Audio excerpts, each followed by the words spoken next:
அருட்பெருஞ்சோதி அருட்பெருஞ்சோதி தனிப்பெரும் கருணை அருட்பெருஞ்சோதி.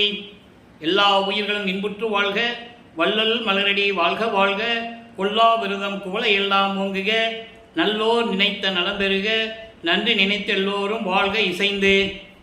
உலக மக்களே, அறிவார்ந்த அன்பர்களே, ஆண்மநேய ஒருமைப்பாடுடைய அன்பர்களே, அருட்பெருஞ்சோதி ஆண்டவருடைய திருவிளையாடல்களை பார்த்து கொண்டிருக்கிறோம். அருட்பெருஞ்சோதி ஆண்டவர் இந்த பிரபஞ்சம் தோன்றிய காலத்திலிருந்தே ஏராளமான திருவிளையாடல்கள் செய்திருந்தாலும் கூட கலியுகத்தினுடைய கடைசி கட்டத்தில், அதாவது 1823ஆம் ஆண்டு கடைசி திருவிளையாடலை தொடங்கி 30/1/1874 இரவு 12 மணி வரையிலும் திருவிளையாடல்களை செய்து கொண்டிருக்கிறார். அதற்கான காரணம், இந்த பிரபஞ்சம் தோன்றி காலத்திலிருந்தே உருவான இந்த 4 யுகங்களிலுமே, கிரேதயுகம், திரேதயுகம், துவாரயுகம், கலியுகம், இந்த 4 யுகங்களிலுமே சமயங்களும் மார்க்கங்களும் மதங்களும் தோன்றிவிட்டன. ஒவ்வொரு யுகத்துக்கும் ஆயுள் காலம் உண்டு. அப்போ அந்த யுகங்களுடைய ஆயுள் காலம் முடிவடைகின்ற நிலையில் அந்த யுகங்களிலே தோன்றிய சமயங்களும் மதங்களும் மார்க்கங்களும் முடிவடைந்து விட்டன. 1900ஆம் ஆண்டு கலியுகத்தினுடைய அந்த கடைசி கட்டத்தில் 1823ஆம் ஆண்டு இதற்கென்று உலக மக்களுக்கென்று ஒரு ஆன்மீக மார்க்க வேண்டும். ஏற்கனவே எல்லாம் முடிஞ்சு போச்சு, 4 யுகங்களும் முடிஞ்சு போச்சு. அந்த யுகங்களில் தோன்றிய சமயங்கள் மதங்கள் மார்க்கங்களுடைய நெறிகள்லாம் முடிஞ்சு போச்சு. அப்போது அதற்கப்புறம் ஒளி யுகம், இப்போ நம்ம சதுர்யுகத்தில் இருந்து கொண்டிருக்கிறோம். இந்த யுகத்தில் வாழ்கின்ற மக்களுக்கு ஒரு ஆன்மீக மார்க்க வேண்டும் என்பதற்காக அந்த ஆன்மீக மார்க்கம் சமரசமாக இருக்க வேண்டும். உலக மக்கள் எல்லாம் ஒரே மார்க்கத்தில் இருக்க வேண்டும்.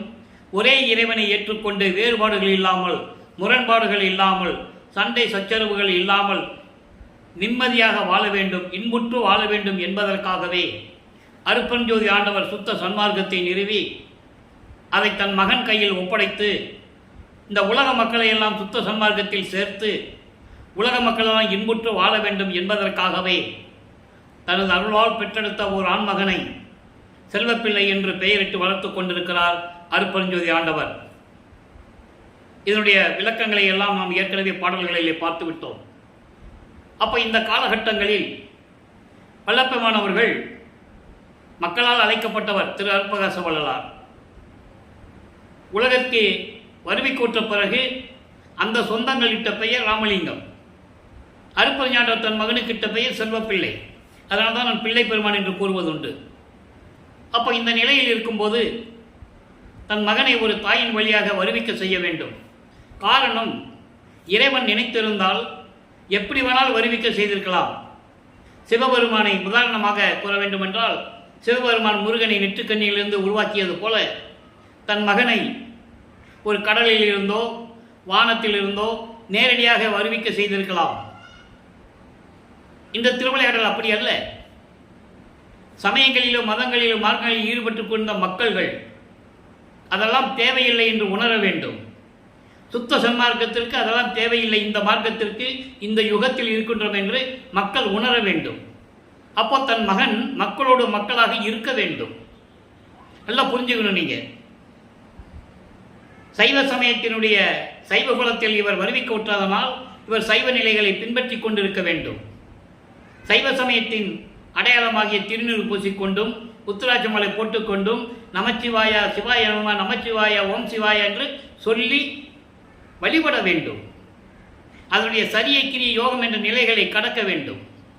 அதன் பிறகு உலக மக்களுக்கு சொல்ல வேண்டும், இது தேவையில்லை. இப்போ நம்ம இந்த யுகத்திலே சுத்த சன்மார்க்க காலத்திலே இருக்கும்போது அதெல்லாம் தேவையில்லை, அருட்பெருஞ்சோதி ஆண்டவர் ஒரே இறைவன் என்ற நிலையை உலக மக்களுக்கு சொல்ல வேண்டும். அதற்காகத்தான் இந்த உலகிற்கு, இந்த பூலோகத்திற்கு ஒரு தாயின் வழியாக வருவிக்க செய்தார் அருட்பெருஞ்சோதி ஆண்டவர்.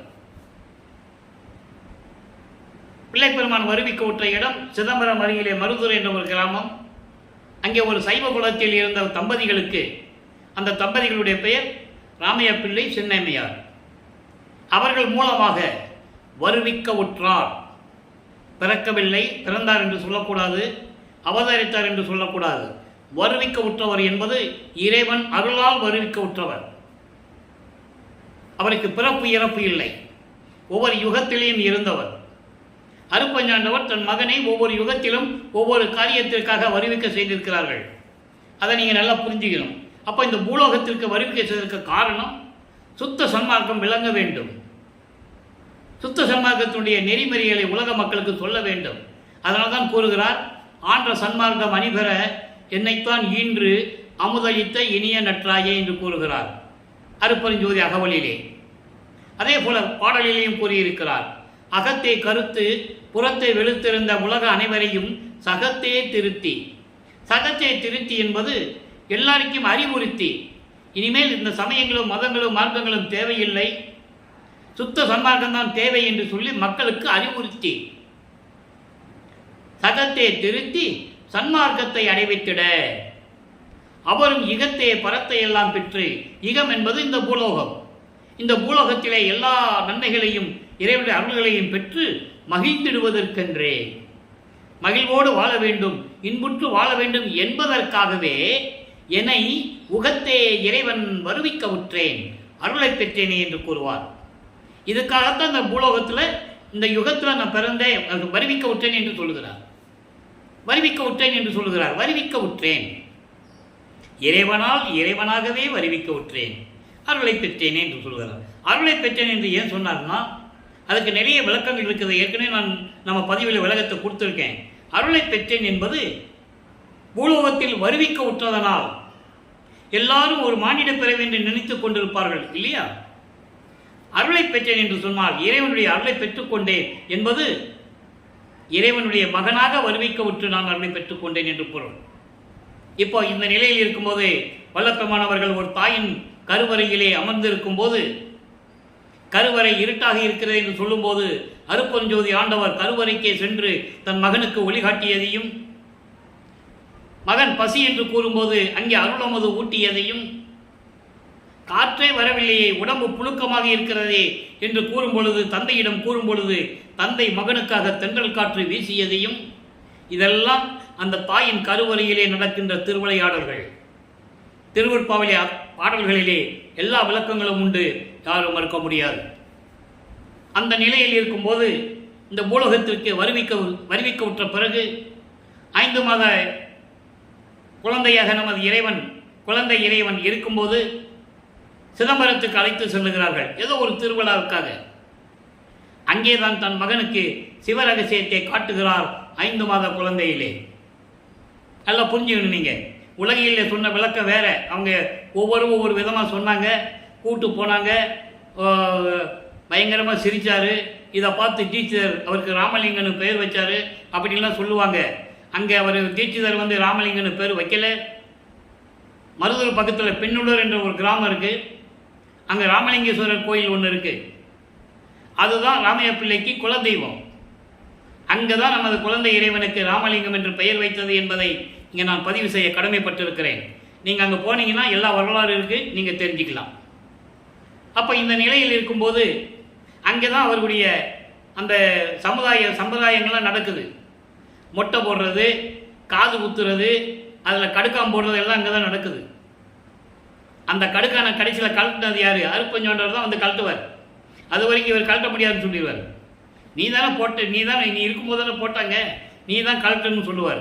அதான் திருடன் வேடத்தில் போய் அருட்பெருஞ்சாண்டவர் வந்து மகனிடந்து கடுக்கான கழட்டினது என்பதை நீங்கள் புரிந்து கொள்ள வேண்டும். அதுக்கான நிறைய விளக்கங்கள் சொல்லிடுவாங்க, அந்த விளக்கத்துக்குள்ளே நம்ம போக வேண்டாம், நோ ஆர்குமெண்ட். அப்போ இந்த நிலையில் இருக்கும்போது சிவரகசியத்தை மகனை காட்டிய பிறகு அவருக்கு மறைப்பு நிலையை உருவாக்கி கொடுக்கிறார் அருட்பெருஞ்சாண்டவர்.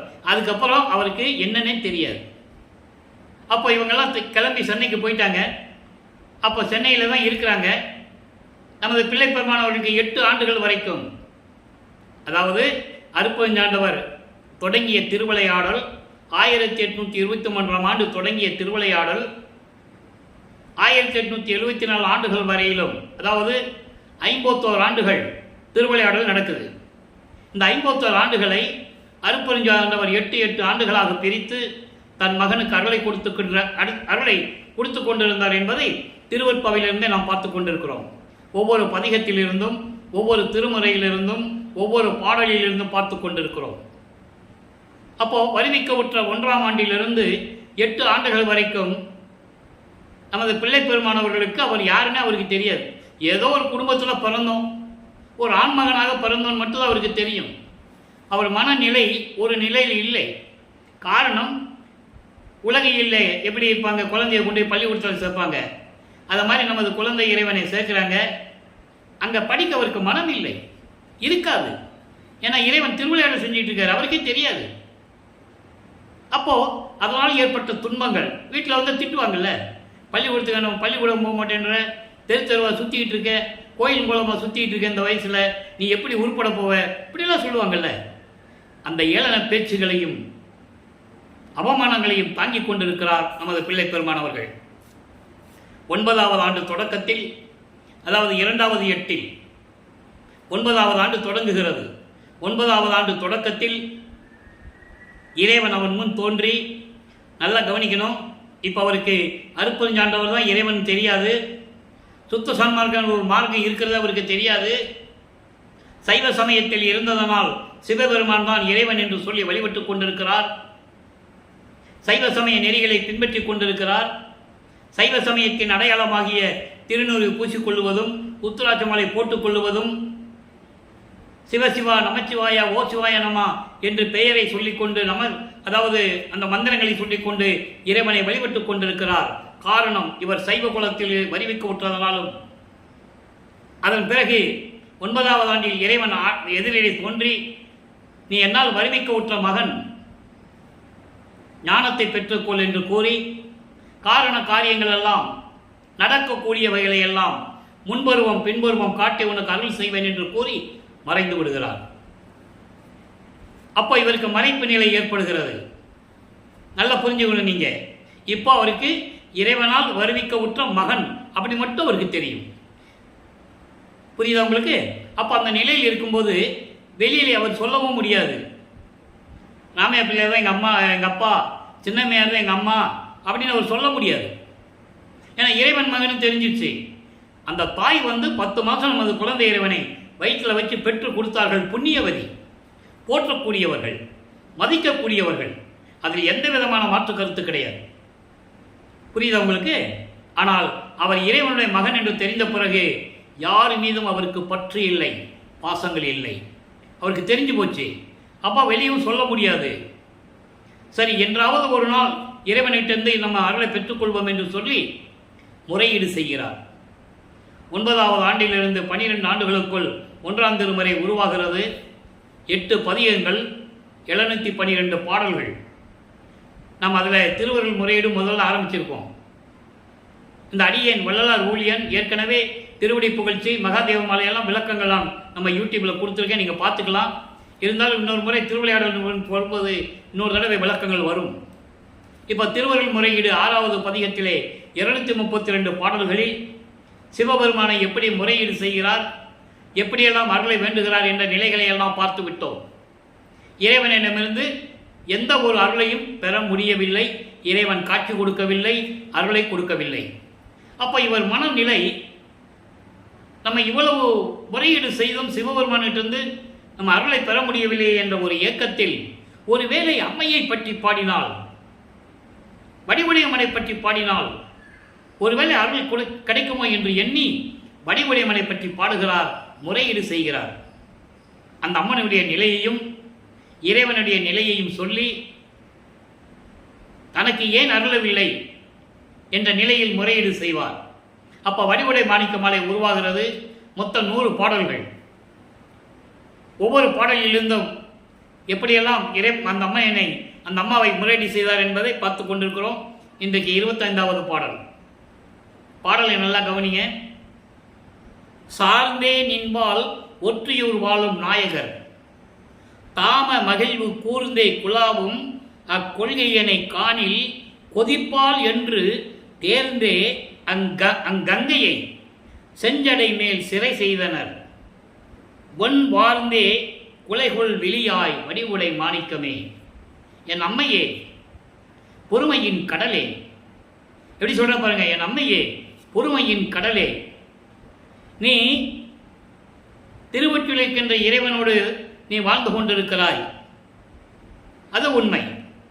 அதே நேரத்தில் உன் கணவன் இன்னொரு பெண்ணோடு மகிழ்வோடு இருப்பதை நீ பார்த்துவிட்டால் கோபப்படுவாய், கொதித்து எழுவாள், கொதிப்பாள் என்று நீ கோபம் கொள்வாய் என்று அந்த கங்கையை இறைவனுடைய சடையிலே மறைத்து வைத்தார்கள். யாரு? தேவர்கள் எல்லாம் சேர்ந்து. மறைச்சிக்கப்பா, கங்கையை மறைச்சிக்கோ, இன்னொரு பெண்ணோடு நீ சந்தோஷமா இருக்கிறத பார்த்தா உன்னுடைய மனைவி கோபப்படுவாள் என்று சொல்லி சடையிலே மறைத்து விட்டார்கள். இருந்தாலும் உனக்கு தெரியும், தெரிந்தும் தெரியாமல் போல் இருந்து கொண்டிருக்கிறாய். இப்படி பொறுமையை காத்து கொண்டிருக்கின்ற என் வடிவுடை அம்மையே, வடிவுடை மாணிக்கமே, எனக்கு ஏன் அருளை கொடுக்கவில்லை? நானும் இறைவனால் வருவிக்கு உற்ற மகன் தானே, நானும் உன் மகன் தானே. ஒரு பாடல்ல சொல்லுவாரு, நீ மட்டும் சம்பந்தனுக்கு 3.5 வயசுல ஞானப்பால் கொடுத்து அவனை பாட வச்ச. ஒரு பாடல்ல சொல்லுவார், அந்த விளக்கங்களை நம்ம பார்த்துட்டோம். பாட வச்ச, ஆனால் எனக்கு மட்டும் ஏன் இந்த விதமான அருளை கொடுக்காமல் என்னை தெருவில் விட்டு கொண்டிருக்கிறீர்கள், நீயும் உன் கணவனும் என்று கூறுவார். அருமையான பாடல்கள்லாம் உண்டு திருவருட்பாவிலே. அதை தான் இங்கே சொல்றாரு. இவ்வளவு பொறுமையாக இருக்கிற என் அம்மையே, என் அளவில் என்னை பொறுத்த மட்டில் ஏன் அருளை கொடுக்காமல் இருந்து கொண்டிருக்கிறீர்கள், நீயும் உன் கணவனும். வடிவுடை மாணிக்கமே, எனக்கு விரைவில் வந்து அருள்வாயாக என்று கூறி இந்த பாடலை நமக்கு அருளியிருக்கிறார்கள். இப்போ தந்தையை பற்றி பாடியாச்சு, அம்மனை பற்றி பாடியாச்சு, அம்மையை பற்றியும் பாடியாச்சு, அம்மாவை பற்றியும் பாடியாச்சு. எந்த விதமான பதிலும் இல்லை. இந்த நிலை அவர் வருவிக்கவுற்ற 9வது ஆண்டிலிருந்து 12 ஆண்டுகளுக்குள், இந்த 3 ஆண்டுகளுக்குள் தான் நடக்குது. இது திருவருட்பாவை கண்ட உண்மை, ஆதாரங்கள் உண்டு. அது பாடல்களிலே நிறைய பாடல்களை நமக்கு அருளியிருக்கிறார்கள். 13வது ஆண்டின் தொடக்கத்தில் ஏற்கனவே ஞானத்தை பெற்றுக்கொண்டார். 13வது ஆண்டு தொடக்கத்தில் இனிமேல் நம்ம இங்கிருந்து புரோஜனம் இல்லை, இருக்கிற இடத்துல இருந்து வேண்டுவது எந்த விதமான பலனும் கொடுக்கவில்லை, ஒருவேளை திருவொற்றியூருக்கு சென்றால் அங்கே தியாகராஜ பெருமானை வழிபட்டால் ஒருவேளை அருளை பெற்றுவிடலாமோ என்று சொல்லி முதலாக 13வது ஆண்டில் அவர் தங்கியிருந்த அந்த ஏழுகணர் பகுதியிலிருந்து வீராசாமி முதலியார் தெரு என்று சொல்லுவார்கள், அங்கிருந்து தியாகராஜனை வழிபடுவதற்காக திருவொற்றியூரே நடந்தே செல்லுகிறார். அப்போ அவர் பறக்கிற சக்தி இல்லை, அவருக்கு நினைச்ச நடுத்தடத்தில் இருக்கிற சக்தி இல்லை, எல்லாம் இருக்கு, ஆனால் மறைப்பு நிலையில் இருக்கிறது. இவர் ஒரு குழந்தையாகவே உருவாகி கொண்டிருக்கிறார் உலகியலுக்காக. அருட்பெருஞ்சாண்டவர் திருவிளையாடல் செய்து கொண்டிருக்கிறார். இப்படி தான் இருக்க வைக்கணும். காரணம், தன் மகனுக்கு அருள் பக்குவத்தை கொடுக்க வேண்டும். அவனை சமயங்களிலும் மதங்களிலும் மார்க்கங்களில் பற்றுக்கொள்ள வைக்க வேண்டும். அவன் சிவபெருமானை வழிபட வேண்டும். நமச்சிவாயா சிவாய நம, ஓ சிவாய நம என்று சொல்ல வேண்டும். அதுக்கப்புறம் இதெல்லாம் தேவையில்லைன்னு சொல்லுது. இருக்க வச்சு இதெல்லாம் சுத்த சன்மார்க்கத்துக்கு தேவையில்லை. அது சைவ சமயத்தின் தலைவன் அப்படின்னு சொல்ல வைக்கணும். அதுக்காக தான் அருட்பெருஞ்சாண்டவர் தன் மகனை உலகியலிலே ஈடுபட செய்து கொண்டிருக்கிறார். இப்போ 2ஆம் திருமுறை உருவாகிறது. 2ஆம் திருமுறை மொத்தம் ஏற்கனவே கூறியது போல 113 பதியங்கள், 1207 பாடல்கள், இதுவரை 26 பதியங்களை பார்த்திருக்கிறோம். அதனுடைய ஒரு சுருக்கம். இவர் அங்கே போக வேண்டிய திருவொற்றியூர் போக வேண்டியது, தெருவில் நின்றுக்க வேண்டியது. அப்போ அங்கே இருக்கிறவங்கள பார்ப்பாங்களே, தினமும் போகிறாரு, பார்ப்பாங்கல்ல, என்ன இந்த ராமலிங்கன்ற பையன் ரொம்ப ஃபேமஸ், அவர் திருவொற்றியூரில் ரொம்ப அறிமுகமானவர். இந்த பையன் தினமும் வராப்புல, என்ன பண்ணான்னு தெரியல, ராத்திரியானும் போயிடுறாப்புல அப்படின்னு டெய்லி எல்லாருமே பார்க்குறாங்க. அப்போ இவர் அந்த தெருவில் நின்று பார்ப்பாரு, எந்த விதமான பதிலும் இல்லை. மனம் உருகி பாடுவார், வேண்டுவார், முறையீடு செய்வார். அப்போ அவர் ஒரு காலகட்டத்தில் ஒருவேளை நம்ம திருமுல்ல வயலுக்கு போனால் அங்கே அருளை பெற்று விடலாமா என்று சொல்லி அங்கே போவார். அங்கே போய் மாசிலாமணி உருகுவார். அங்கே இருக்கிற சிவபெருமானுக்கு பேர் மாசிலாமணி. ஒவ்வொரு இடத்துலையும் ஒரு திருவிளையாடல் செய்யும்போது அந்தந்த இடத்துக்கு ஒரு பேர் உண்டு அவருக்கு. திருவொற்றியூரிலே தியாகராஜ பெருமான், சிதம்பரத்தில் நடராஜன், மதுரையில் சொக்கநாதன், இப்படி ஒவ்வொரு இடத்துக்கு ஒரு பேர் உண்டு, நிறைய பேர்கள் உண்டு. அங்கே போய் மாசிலாமணி உருகுவார். ஒரு பிரயோஜனம் இல்லை. கேட்பார், என்னை வருவிக்க செய்துவிட்டு நான் உங்ககிட்ட வந்து அருளை பெறலான்னு அங்கே திருவொற்றியூருக்கு போனால் அங்கேயும் நீ வந்து பேசுறது இல்லை, உன்னை தேடி இங்கே வந்திருக்கேன். அன்பர்களே, இப்போ நான் சொல்கிறதெல்லாம் கதை அல்ல, கற்பனை அல்ல, பாடல்களில் இருக்கின்ற விளக்கத்தை கூறிக்கொண்டிருக்கிறேன். இந்த விளக்கெல்லாம் நம்ம ஏற்கனவே கொடுத்துருக்கோம், அதனுடைய சுருக்கத்தை சொல்லிகிட்டு இருக்கேன், அவ்வளோதான். அப்போ இந்த நிலையில் இருக்கும்போது உன்னை தேடி வந்தால் பேச மாட்டேன்ற, நீ என்ன ஊமையா? ஊமை மாதிரி நின்றுட்டுருக்க. ஒருவேளை அரணைக்கு வந்தார்களோ கொடுப்பியோ? அரணை என்பது திருவண்ணாமலை. அப்போ அதுக்கு பேர் அரணைன்ற பேரும் பாடலில் உண்டு, திருவள்ளுவரில் இருக்கு. ஒருவேளை அரணைக்கு வந்தார்களோ கொடுப்பியோ அப்படின்னு கேட்பார். என்னாலலாம் வர முடியாது, அவ்வளோ தூரம் நடந்து வர முடியாது என்னால். சொல்லுவார், அவ்வளோ தூரம் வர முடியாது, ஒருவேளை அங்கே வந்து தான் நீ அருளை கொடுப்பேன்னா அதெல்லாம் எனக்கு தேவையில்லை, என்னால் முடியாது சாமி, காலெல்லாம் வலிக்குது அப்படின்னு சொல்லுவார். அங்கேயும் ஒரு புரோஜனம் இல்லை. அதுக்கப்புறம் திருமலை வயலுக்கு வருவார். அது சென்னைக்குள்ளேயே இருக்குது, வில்லிவாக்கத்துலேருந்து ஒரு 15 கிலோமீட்டர் இருக்குன்னு நினைக்கிறேன். அங்கே வருவார். அங்கே போய் பார்த்தா கந்த துணியை கட்டிகிட்டு இருப்பார் சிவபெருமான். இவர் சொல்லுவார், யாரை ஏமாத்துறதுக்கு கந்த துணி கட்டிகிட்டு இருக்க? உனக்கு கட்டிக்கிட்ட துணியே இல்லையா? வேறு ஒன்று செய், எனக்கு ஒரு கந்த துணியை கொடுத்துரு, நான் கட்டிக்கிட்டு நிற்கிறேன். அப்போ நம்ம பிள்ளைங்க ரோட்டில் நிற்போம், வரவங்க போகிறவங்கள பார்த்துட்டு போட்டோம். பெற்ற பிள்ளையை தெருவில் விட்டு விட்டான் என்று அந்த இழிச்சொல் பழிச்சொல் உனக்கு வந்து சேர்ந்து விடும். அந்த நிலைமைக்கு நீ ஆளாகாதே, விரைவில் வந்து எனக்கு அருளை கொடுக்க வேண்டும் என்று கூறுவார். அங்கே ஒரு பிரயோஜனம் இல்லை. அப்புறம் ஒரு முடிவுக்கு வந்துடுவார், இனிமேல் திருவொற்றியூரை தவிர நம்ம எங்கேயும் போகக்கூடாது. எப்படி? திருவொற்றியூரை தவிர நம்ம எங்கேயும் போகக்கூடாது. எதுக்கு போகணும்? போய் காலு தான் வலிக்குது, போகக்கூடாதுன்னு ஒரு முடிவுக்கு வந்துட்டார். இப்போது 2ஆம் திருமுறையிலே எழுத்தறியும் பெருமான் மாலை, அதில் இன்னைக்கு 25வது பாடலை நல்லா கவனிங்க. மடுக்க முடியா மலை இருட்டில் சென்று மனம் கடுக்க முடியா புனலால் கட்டி சுமைக்க வைத்த தொடுக்க முடியாத துன்ப சுமையை இனி எடுக்க முடியாதே. எழுத்தறியும் பெருமானே, இறைவன் அருளை பெற்ற பிறகு பாடல் பாருங்க எப்படின்னு எதுகை முனையோட இலக்கண இலக்கியத்தோட எவ்வளவு அருமையா இருக்கு பாருங்க. இறைவன் அருளை பெற்ற பிறகு அந்த அளவுக்கு அந்த பாடல் அருமையான ஒரு பாடல். பாருங்க, உன்னாலே வருவிக்க உற்று, இந்த பூலோகத்திற்கு உன்னாலே ஒரு தாயின் வழியாக வருவிக்க உற்று, நீதான் என் மகன் என்று சொல்லி என் முன்னால் தோன்றி சொல்லிவிட்டு நீ மறைந்து விட்டாய். ஆனால் நான் இந்த பூலோகத்திலே நீக்க முடியாத மலங்களை சூழ்ந்த மலங்கள், ஆணவம், கண்மம், மாயை, மாமாயை, துரோதை, இந்த 5 மலங்களையும் சூழ்ந்து கொண்டு அறியாமையில் மூழ்கி சிக்கிக்கொண்டு மனம் போனபடி சென்று ஐம்புலன்களால், புனலால் சொல்றார், ஐம்புலன்கள் என்பது ஒளி, சுவை, உணர்வு, மனம், நாற்றமன் கூட சொல்லுவாங்க. இப்படி ஐம்புலன்களால் ஏற்படக்கூடிய அந்த பாவ செயல்களில் மூட்டை கட்டி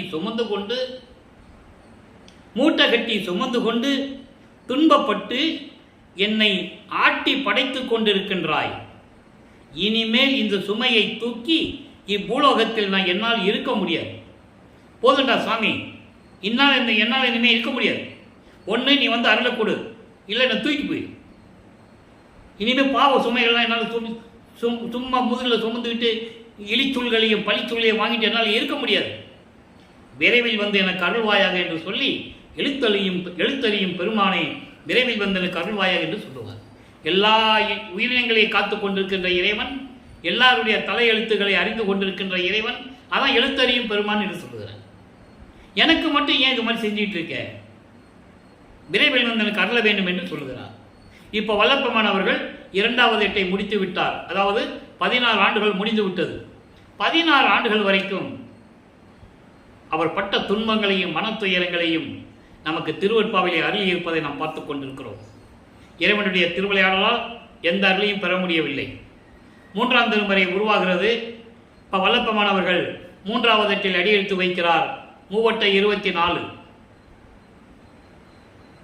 அதாவது 17வது ஆண்டிலிருந்து 24 ஆண்டுகளுக்குள் 8 ஆண்டுகளில் என்ன நடந்தது என்பதை 3ஆம் திருமுறையிலிருந்து பார்த்து கொண்டிருந்தோம். மொத்தம் 19 பதியங்கள், 235 பாடல்களுடைய விளக்கங்களை எல்லாம் பார்த்து விட்டோம். அப்போ அந்த நிலைகளுடைய சுருக்கம், 19 பதியங்களுடைய சுருக்கம். இப்போ நிலைகள் மாறுகிறது. இப்போ திருவொற்றியூருக்கு போவார், அதே தெருமுனையில் நின்று பார்ப்பாரு. இப்போ உள்ள தியாகராஜ பெருமான் காட்சி கொடுப்பாரு, சிவபெருமான் காட்சி கொடுப்பாரு உள்ள இருந்து.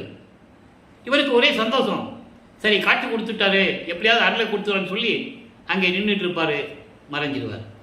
இப்படியே பதியங்கள் ஓடிக்கொண்டிருக்கிறது. அதன் பிறகு நாரையையும் கிளியையும் நாட்டூரும் தூது என்ற பதியத்திலே தனது மனக்குமுறைகளை எல்லாம் சொல்லி நாரையையும் கிளியையும் தூது அனுப்பது போல நமக்கு பாடல்களை எழுதியிருப்பார்கள். அதையெல்லாம் பார்த்து விட்டோம். அதன் பிறகு குறி ஆராய்ச்சி, ஒரு குறைச்சி பெண்ணிடம் போய் குறி கேட்டது, ஒரு ஜோசியம் பார்க்கிற போய் ஜாதகம் கொடுத்து கேட்டது, இறைவனுடைய ஜாதகத்தை கொடுத்து கேட்டது. புரிநூல் உத்தமரே, இப்படிப்பட்ட இறைவன் என் கணவன் கூட சொல்லுவார் சில இடத்துல. அவர் வந்து வருவாரா, ஆட்கொண்ட பிறகு வரவே இல்லை, என்னை அணைப்பாரா, அருளை கொடுப்பாரா, என்னோடு இன்பமாக இருப்பாரா என்றெல்லாம் சொல்லுவார். எந்த விதமான பதிலும் இல்லை. அதன் பிறகு காதல் மாட்சி என்ற பதிகம் 19வது பதிகத்திலே இவரை பார்த்து சிவபெருமான் எப்படி திருவழியாக ஓடுகிறார், இவரும் பின்னாலே எப்படி ஓடினார், ஓட்டத்தை பிடிக்க முடியவில்லை என்று சொல்லுகிறார் என்ற நிலைகளை எல்லாம் பார்த்தோம். அப்போ சிவபெருமான் ஓடும்போது, சிவபெருமான் ஓடுறது அங்கே இருக்கிற மக்களுக்கு தெரியாது, ஆனால் இவர் ஓடுறது தெரியல. அப்போ நிப்பாட்டி கேட்பாங்க, ஏன்பா ராமலிங்கம் தினமும் இந்த மாதிரி ஓடிக்கிட்டு இருக்க? அந்த விளக்கத்தையெல்லாம் நம்ம பார்த்துட்டோம். இல்லை சிவபெருமான் ஓடுறாரு, நான் ஓடினேன், பிடிக்க முடியலன்னு சொல்லுவார். அப்போ அவர்கள் சொன்னதையும் அதற்கு இவர் பதில் எப்படியெல்லாம் கூறினார் என்பதையும் விளக்கங்களை பார்த்து விட்டோம். அங்கே இருக்க சொல்லுவாங்க, உலகியலில் நடக்கிறது தானே, ஏன்பா என்னப்பா பைத்தியமா பிடிச்சிருக்கு உனக்கு, சிவபெருமான் ஓடுறானா இவர் போய் பிடிக்கிறாரா? சரி, அதுமாரி சிவபெருமானை நீ பிடிச்சா கூட என்ன நீ பலன் அணிவிக்க போகிற, என்ன உனக்கு கிடைக்கும்? அவனே தெருவா பிச்சை எடுத்துட்டு இருக்காப்புல, இருக்க இடம் இல்லை, சுடுகாட்டில் படுத்து கிடக்கிறான், இப்படிலாம் சொல்லுவாங்கல்ல. அப்போ இவர் பதில் சொல்லுவார். அதெல்லாம் பாடல் விளக்கம் இருக்கு. பதில் சொல்லுவார், நீங்கள் என்ன சொன்னாலும் சரி. அவருடைய மகன் சொல்ல முடியாது, நல்லா கவனிக்கணும். நான் எப்படியும் அவனுடைய அருளை பெற்று விடுவேன் அப்படி தான் சொல்லுவார். அவன் சோத்துக்கு இல்லாமல் பிச்சை எடுத்தாலும் சரி, இருக்க இடம் இல்லாமல் சுடுகாட்டில் படுத்திருந்தாலும் சரி, கழுத்தில் பாம்பு வச்சுருந்தாலும் சரி, பாம்பு என்ன கொத்தாது. நான் அவரை கட்டி பிடிக்கும்போது பாம்பு என்ன கொத்தாது, அதெல்லாம் ஒன்றும் செய்யாது. அவன் மீது நான் காதல் கொண்டுள்ளேன் என்று கூறுவார். அளவு கடந்த காதல் வைத்துள்ளேன், என்றாவது ஒரு நாள் இறைவனுடைய அருளை பெற்று விடுவேன் என்று கூறுவார். அதுக்கான விளக்கங்களை எல்லாம் பார்த்து விட்டோம். அதனால் அந்த காதலை, அந்த அன்பை என் கனவில் கூட நான் மறக்க முடியாது, கனவிலும் ஒளியும் அப்படின்னு சொல்லுவார். அப்படி அந்த நிலைகள் எல்லாம் இதில் பார்த்து விட்டோம். இப்போ 4வது எட்டில் வல்லப்பெருமான் இருக்கிறார். 4×8 = 32. 25வது ஆண்டிலிருந்து 32 ஆண்டுகளுக்குள் என்ன நடந்தது என்பதை 4ஆம் திருமுறையிலே நாம் பார்த்து விட்டோம். 8 பதிகங்கள், 197 பாடல்களை நாம் பார்த்து விட்டோம். கடைசி 4 பதிகங்கள் நான் ஏற்கனவே கூறியது போல திருநாவுக்கரசர், திருஞான சம்பந்தர், மாணிக்கவாசகர், சுந்தரரை பற்றி பாடியது. காரணத்தையும் சொல்லிவிட்டேன், ஏன் பாட வேண்டும், அதை ஏன் திருமுறையில் வந்து சேர்க்க வேண்டும் என்ற நிலையும் நான் விளக்கத்தை கொடுத்து விட்டேன். காரணம், சைவ சமய நெறிகளில் இருந்து கொண்டு அந்த காலகட்டங்களில் சமணர்களையும் பௌத்தங்களையும் அப்படிப்பட்ட தலைவர்களையெல்லாம் எதிர்கொண்டு சைவ நெறியை பரப்பியவர்கள். அதனால் இறைவனர்களை பெற்றவர்கள், இறைவனை அவர்களை பெற்றதனால் புத்தி அடைந்தவர்கள். நல்லா புரிஞ்சுக்கணும், நீங்கள் அதை தெளிவாக கூறியிருக்கிறார்கள். அதனால் அவருடைய புகழ் எப்பயுமே இருக்க வேண்டும் என்பதற்காக, ஏன்னால் இறைவனால் அருளப்பட்டவர்கள், இறைவனுடைய அருளை பெற்றவர்கள், அவருடைய புகழ் நிலைத்து நிற்க வேண்டும் என்பதற்காக அந்த 4 பேரை பற்றி பாடியிருக்கிறார். அது ஒரு பறக்கம் இருக்கட்டும். இப்போ இந்த 197 பாடல்களில் அன்பு மாலை, அருட்பிரகாச மாலை, சவுந்தர மாலை, ஆனந்த மாலை, அபராத மன்னிப்பு மாலை, அதிசய மாலை, இப்படி பாடல்கள் எல்லாம் விளக்கங்களை பார்த்து விட்டோம். இப்போ வல்லப்பெருமானவர்கள் 27வது ஆண்டில் இருந்து கொண்டிருக்கிறார். அப்போ 27வது ஆண்டில் இருந்து கொண்டிருந்த போது அவருக்கு திருமணம் செய்யணும், கல்யாணம் பண்ணணும்னு அவங்க அந்த வீட்டில் முடிவு எடுக்கிறாங்க. வருவிக்க உற்றதனால் ஏற்பட்ட சொந்தங்கள். வல்லப்பெருமானுக்கென்று, நமது பிள்ளை பெருமானுக்கென்று எந்த சொந்தமும் கிடையாது, எந்த பற்றும் கிடையாது என்பதை நீங்கள் புரிந்து கொள்ள வேண்டும். அப்போ அவங்க உலகியல் இருந்ததுனால தான் மகனுக்கு திருமணம் பண்ண வைக்கணும்னு அக்கா பொண்ணை கல்யாணம் பண்ணிக்கணும்னு சொல்கிறாங்க. அந்த பெண்ணுக்கு இவர் தாய் மாமன், இவர் முதல்ல முடியாதுன்னு சொல்கிறாரு. அப்படி தான் சொல்லணும், ஏன்னா அவருக்கு தெரியும். இப்போ சுத்த சன்மார்க்கம் இருக்கிறது தெரியும். அருட்பெருஞ்சோதி ஆண்டவர்னால தான் நம்ம பூலோகத்துக்கு வந்தேன்னு தெரியும். அங்கே விண்ணுலகத்தில் எப்படி ஒப்பந்தம் நடந்தது என்றது தெரியும். இவர் தாலி கட்டினாதான் அந்த அம்மாவுக்கு விமோசனம் கிடைக்கும். அது ஏற்கனவே ஒரு பாடலிலே கூறியிருந்தால் அதனுடைய விளக்கத்தை எல்லாம் பார்த்து விட்டோம். அப்போது அந்த திருமணத்தின் ஏற்பாடின் போது அந்த திருமண நிகழ்ச்சியிலே அந்த மண்டபத்திலே அந்த இடத்துல எல்லாருமே அமர்ந்திருக்காங்க.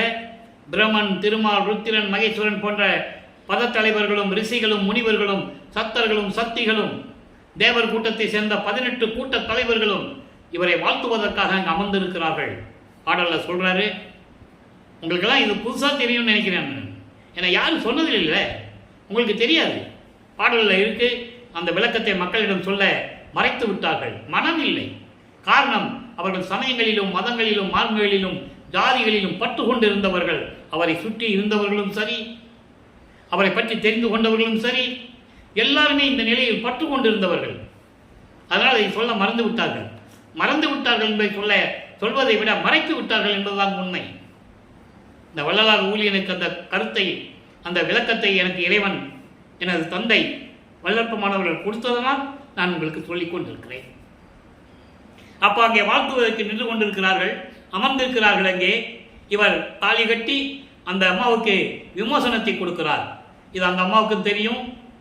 அதுக்கப்புறம் தான் தாலி கட்டின உடனே தான் பழைய நினைவுகள் அந்த அம்மாவுக்கு வரும். அதுக்கப்புறம் தான் அவரை ஒன்றும் சொல்லாதீங்க, அவர் யார் என்று எனக்கு நான் தெரிந்து கொண்டேன் என்று சொல்லுவார். அந்த நிலைகள் எல்லாம் இருக்கிறது. அப்போ அந்த நிலையில் தன் தந்தையும் தாயும் வரவில்லை என்று ஏங்குகிறார்.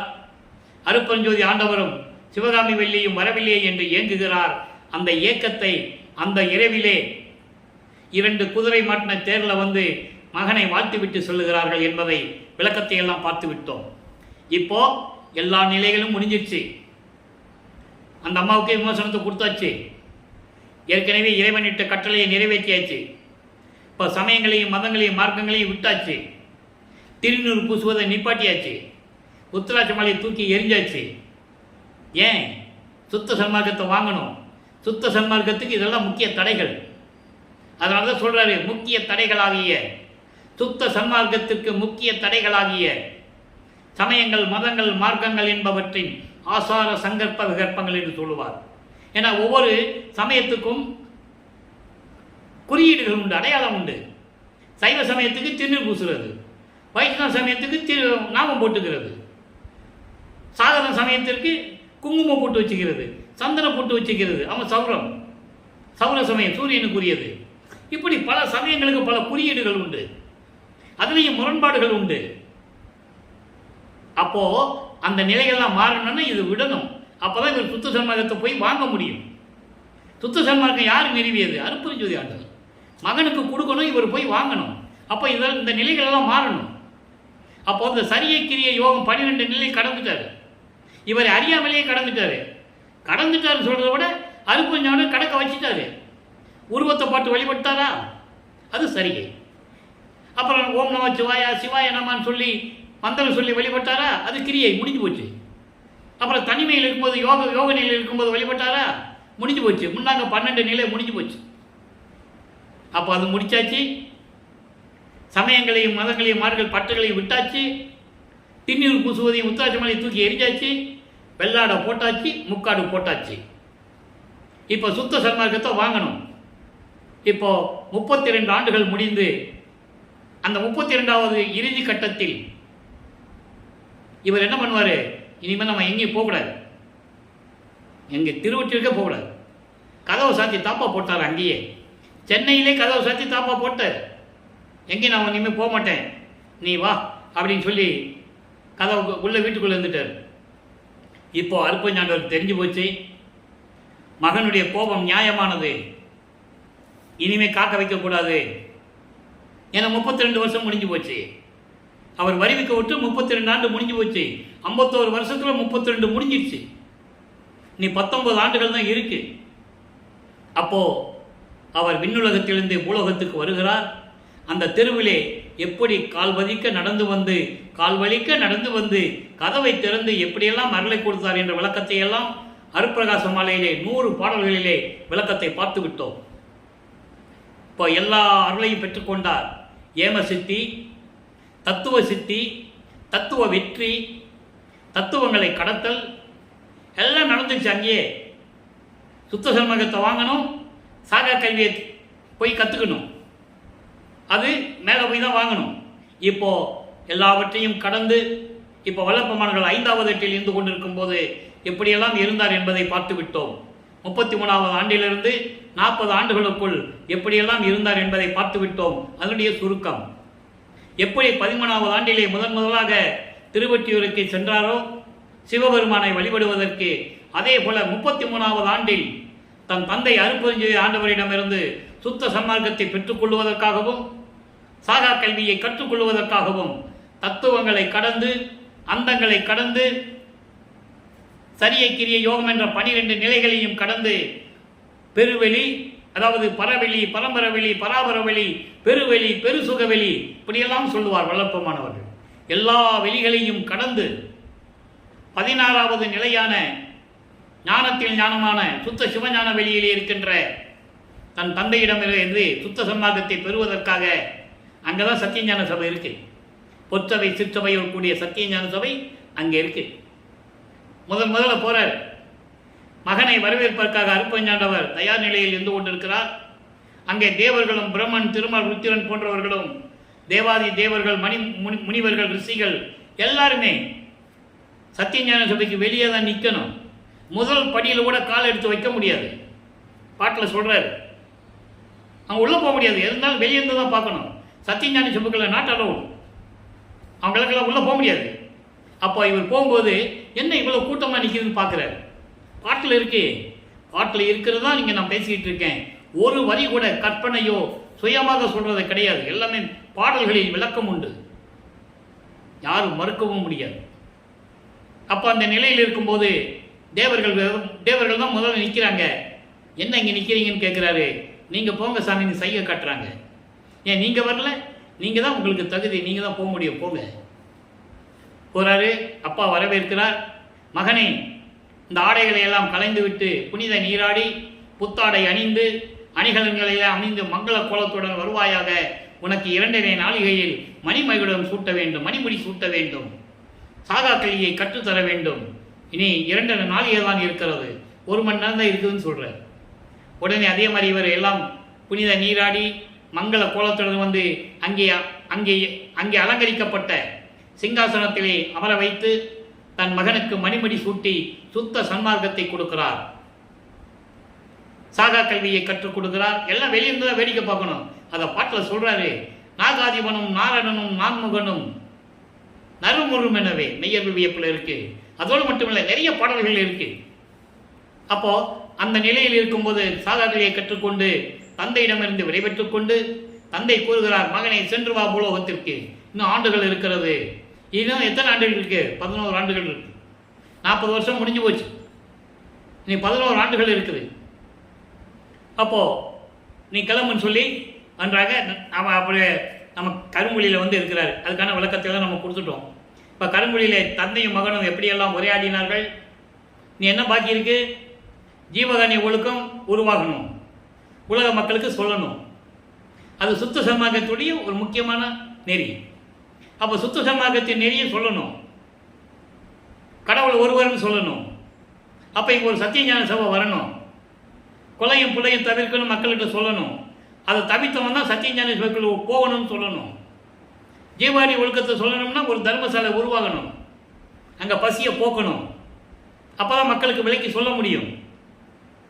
இந்த நிலையில் இதெல்லாம் உருவாக்கி திட்டமிட்டபடி அங்கே இருந்து விடைபெற்றுக் கொண்டு, கருங்குழியிலிருந்து விடைபெற்றுக் கொண்டு தர்மசாலையிலே வந்து உறைவிடமாக கொள்ளுகிறார்கள் நமது பிள்ளை பெருமானவர்கள்.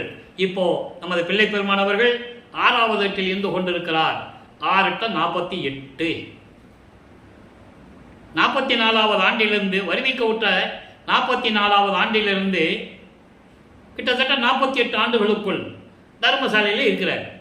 அப்போ தர்மசாலையை ஏற்கனவே திட்டமிட்டபடி பார்வதிபுரம் மக்களிடமிருந்து தானமாக பெற்று அவங்க விரும்பி கொடுத்துட்றாங்க. ஏற்கனவே இவர் போய் பேசுறாரு, விரும்பி கொடுத்துட்றாங்க. சாமி கேட்குறாருப்பா, கொடுத்துடலாம் அப்படின்னு கொடுக்குறாங்க. அன்றே ஒரே நாளில் தர்மசாலையை நிறுவி 23/5/1867 தர்மசாலையை அன்றே நிறுவி அன்றே அணைய அடுப்பை மூட்டி உணவை சமைத்து பசியோடு வருகின்றவர்களுக்கு பசியை போக்கிக் கொண்டிருக்கிறார் நமது இறைவன் வல்லற்பமானவர்கள். ஜீவகாரிய ஒழுக்கம் உருவாகிறது. 7 பிரிவுகள்: பசி, பிணி, தாகம், இச்சை, எளிமை, பயம், கொலை. இந்த 7 பிரிவுகளிலே பசியும் கொலையும் பரஜீவகாரணியம் என்று கூறுகிறார். மீதியெல்லாம் அபரஜீவகாரணியங்கள் என்று கூறுகிறார். அதனுடைய விளக்கங்களை எல்லாம் நாம் பின்னாளில் பார்க்க போகிறோம். எப்போ தர்மசாலை விட்டு கிளம்பி மேட்டுக்குப்பத்திற்கு அருப்புரி ஞாண்டவரும் இவரும் தந்தையும் மகனும் கிளம்பி போறாங்களோ அன்னைக்கு ஜீவகாரணிய ஒழுக்கம் உங்களுக்கு கிடைக்கும். இப்போ அந்த நிலையில் இருக்கும்போது 1869ஆம் ஆண்டு நீதிமன்றத்திலே ஆறுமுக நாவலார் என்பவர் வழக்கு தொடர்கிறார். முத்துசாமி ஐயர் என்ற ஒரு வக்கீலை பிடிச்சி ஒரு வழக்கறிஞர்கிட்ட சொல்லி வழக்கை போட்டாச்சு, நீதிமன்றத்தில் போட்டாச்சு. எங்கே? கடலூர் மஞ்சக்குப்பம் என்ற இடத்தில் இருக்கின்ற நீதிமன்றத்தில் வழக்கு போட்டாச்சு. எப்படி? வடலூரிலிருந்து ராமலிங்க பிள்ளை என்றவர் எங்கேயும் கல்வி கற்காமல், புலவர் பட்டம் பெறாமல், திருவருப்பா பாடல்களை ஏற்றிக்கொண்டு அதற்கு திருவருப்பா என்று பெயரிட்டு திருமுறைகள் என்று அழைக்க வேண்டும் என்று கூறிக்கொண்டிருக்கிறார். அங்கே சமயங்களையும் மதங்களையும் மார்க்கங்களையும் ஜாதிகளையும் சாடிக்கொண்டிருக்கிறார். பாடல்களின் மூலமாக நாங்கள் சாதிகளையும் மதங்களையும் மார்க்கங்களையும் பின்பற்றி கொண்டிருக்கின்றவர்கள். பரம்பரையாக எங்கள் மனம் புண்படுகிறது. இது தேவையற்றது, குழப்பத்தை உண்டாக்குகிறார். இதுதான் வழக்கினுடைய சாராம்சம். பதிவு செய்துவிட்ட வழக்கு போட்டாச்சு. விசாரணை வருகிறது. வாதி அவர் ஆறுமுக நாவலர் தான் வாதி, இவர் பிரதிவாதி நம்ம பிள்ளைப்பெருமானவர்கள். வாதியை முதல்ல கூப்பிடுறாங்க. அவர் அங்கே இருக்கிறாங்க, உட்கார்ந்துட்டு இருக்காங்க, விவரம் கேட்குறாங்க, விசாரணை நடக்குது. எந்திரிச்சு நின்னா வழக்கெல்லாம் தள்ளுபடி ஆகாது. இது இவங்க சொன்னது. இவர் போனாரு, எல்லாம் எந்திரிச்சு நின்னாங்க. நீதிபதி கேட்குறாரு, ஏன் எந்திரிச்சு நின்னீங்கன்னு. அவர் பெரியவர் வந்தார், எந்திரிச்சு நின்னுன்னு சொன்னாங்க. அப்படியெல்லாம் அது வழக்கை தள்ளுபடி செஞ்சிட்டோம் அப்படின்லாம் சொல்லுவாங்க. அதெல்லாம் இல்லை. அங்கே விசாரணை நடக்கிறது. அப்போ இவர் அங்கே இல்லை, பெருமான் அங்கே இல்லைன்னும் போது இவர்களுக்கு ரொம்ப சந்தோஷம். வழக்கு நம்ம பக்கம் தான் தீர்ப்பாகுன்னு சொல்லி ரொம்ப சந்தோஷப்பட்டு இருக்காங்க. திடீரென்று அங்கே நீதிமன்றத்திலே கூப்பிடுவாங்கல்ல, தபாலி கூப்பிடுவார். 3 தடவை பேர் வச்சு கூப்பிடுவாங்க. ராமலிங்க பிள்ளைன்னு கூப்பிடுவாங்க. டக்குன்னு வந்து நிற்கிறார், எழுந்தருளுகிறார். இவங்க சொல்லுவாங்க, தர்மசாலையிலேருந்து வடலூர்ந்து மாட்டு வண்டியில் போனார், அப்படியே நடந்தே போனார்னு சொல்லுவாங்க. அதெல்லாம் உண்மை அல்ல, கட்டுக்கதை என்பதை நீங்கள் புரிந்து கொள்ள வேண்டும். இங்கே தர்மசாலையில் இருக்கும்போது நமது இறைவன் பிள்ளைப்பெருமானவர்கள் எல்லாரிலையும் பெற்றவர். நினைச்ச இடத்தில் இருப்பார், எத்தனை ரூபத்தில் வேணாலும் இருப்பார். அதை நீங்கள் புரிந்து கொள்ள வேண்டும். அதெல்லாம் கட்டுக்கதைகளாக எடுத்துக்கொள்ளப்பட்டது, சொல்லப்பட்டது. அங்கே விவாதம் நடக்கும்போது நீதிபதி கேட்டுப்பார், எப்படி நீங்கள் பாடல்களை இயற்றினீர்கள்?